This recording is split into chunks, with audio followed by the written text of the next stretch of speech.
Hey everybody, Jeff Evely here, and as you can see, I don't really go into the woods, or at least that's what our political establishment would have you believe.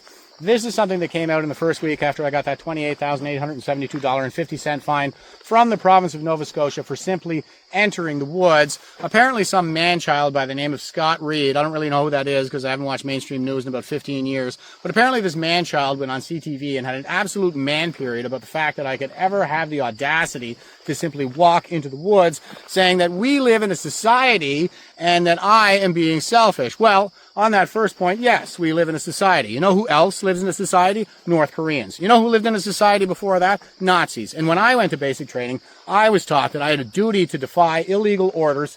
And how do I know if they're going to be illegal? Well, I got to use my own judgment. And what if I turn out to be wrong? Well, then you're going to be court-martialed and charged under the Code of Service Discipline. Why do we impose such a burden on our young people to expose themselves to such legal jeopardy? Because that is the only thing that separates us from Nazis. And as you can see, Scott Reed is very clearly advancing the Nazi ethos, where blindly following orders is considered virtuous. So pardon me for suggesting that this is a very dark place we found ourselves in Canada and that we've lost our way. Now, on that second point, on selfishness, I think that some people are already taking the lesson here, and that is that you are being conditioned to consider value for your rights and your own life as selfish.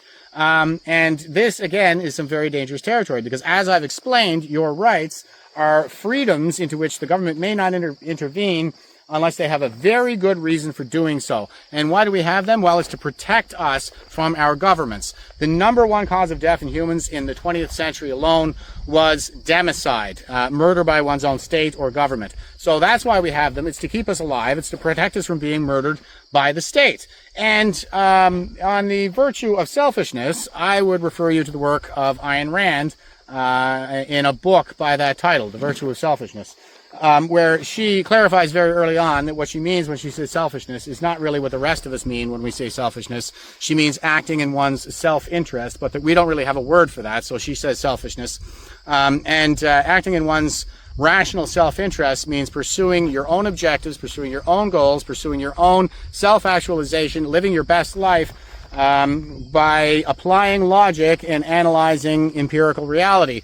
And it has a lot to do with self-discipline, the deferment of gratification, short-term pain for long-term gain, self-investment, this kind of thing, to maximize your own human potential. And a good government, would facilitate that task for its citizens so that everybody can live their best life.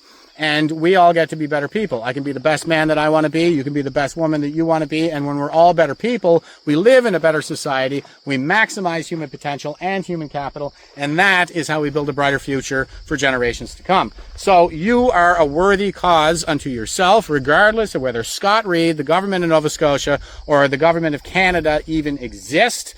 You owe it to yourself to pursue your best life. And if everybody's allowed to do that, then we'll all be better for it.